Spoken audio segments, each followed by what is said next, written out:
ёсць яшчэ 1000 чалавек, якія гэта цікавяцца. Але, на жаль, на ўзроўні не аматарскім, ну, каб гэта не было менавіта нішнім, як вы сказалі.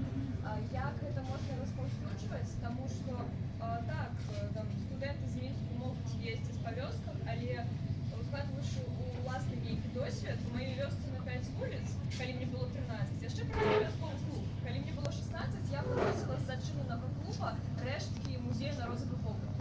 І як гэта распаўсюджваць, калі, на жаль, падчас гэтай урбанізацыі вёска памірае, і губляецца гэта нават у тых людзей, чыя гэта традыцыя, калісьці яна ім належала. Але зараз, наколькі магчыма гэта распаўсюджваць?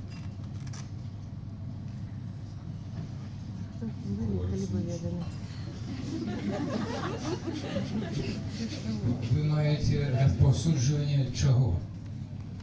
Ну, будем казаць пра фальклор, пра музыку, народ, пра маленчыка у частности і цалкам. Видите, приклад цікавий вам приведу. У свой час, коли я ездил в экспедиции, не только в экспедиции, а в рамках фольклорных проектов ладил фестивали. Вот, менавіта программа «Традиційна мастацька культура белорусов» подштовхнула до того, как ствараць проекты и долучать детей, молодь. Так были створаны в 80-х годах фестиваль «Белорусская полька», где ориентация на аутентичные формы долучения детей и молоди, фестиваль «Берегиня» у Октябрьску, полька у Чачерску, а Берегиня у Октябрьску. Там багато проектов, але принципы менавіта ориентация на традиційну мастацьку культуру у всіх проявах. І тому на заключній імпрезі фестивалю кожна область представляла свою культуру, не по радіо, не по телебаченню перейняту, а перейняти від носьбитів. І тому кожен колектив, удільник, соліст, клоун, то обов'язково повинен дати інформацію, від кого він записав.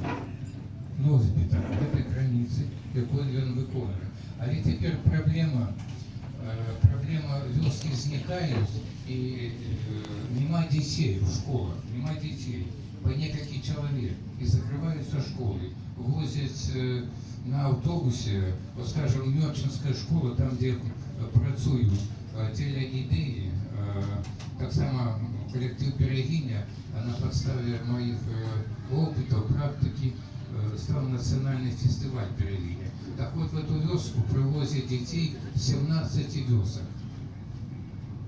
В эту школу, да, 17 вёсок. Вот, и за каждым разом детей менее и менее. Вот, як передать. Тому проблема вельми, ну, это, державная проблема сегодня.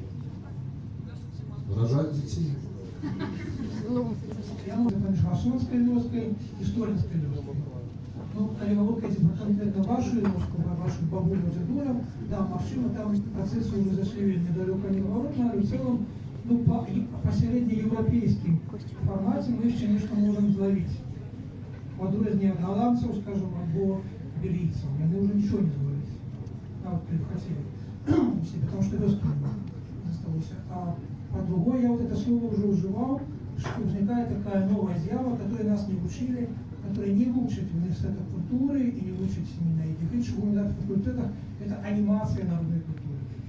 Ну, як же есть формат анимации, когда ты одеваешь строй, начинаешь анимировать, да, ну, так сказать, перед замовцами, да, а есть больше такие заколотные слово анимация, это когда ты на особой супольности, которая своей каштовности не бачить, показываешь, что эта каштовность есть. Где-то насовая супольность, або то, что где-то сталося, начинает для тебя раскрываться.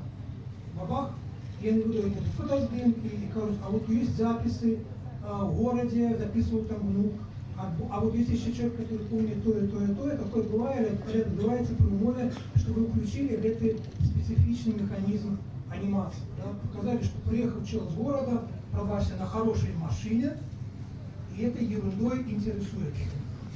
Ну так это выглядит.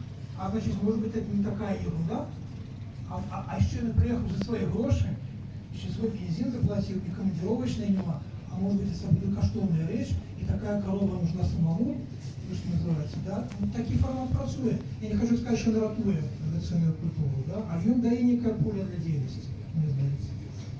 Є ще додаток до того, помирає чи не помирає фольклор. Не так давно мне посчастливо быть у Солигорску. Это в рамках подтверждения звания народный и узорный. Вот. И меня порадовало то, что некий славутый ананческий спевный коллектив, я году 30 тому назад чув, да? І сьогодні, коли він справоздачився, да, співаки тримали традицію співную. І було не 5 чоловік, да, а було 12 чоловік. І з цього ж району, Зв'язкий Рог, така ж сама кількість. І головне, що вони співали, вельми класно співали. Значить, Йос покаже, що традиції переймаються. А ще для інформації, 6 числа наступного місяця так само у Ананчі, здається, по крайній мірі в Солигорському районі буде проходити Мінський обласний фестиваль фольклору. Так що можна туди доїхати, поглядіти. Хотілося кабітанців, там було багато, не тільки пісень. І кобилі, і діти, і молодь, і музики, автентичної традиції. А и в разных, тут правильно Сигмунд подозначил, что в разных местах помираете, живе не одной крови. Хотелось, как это все авторизовалось.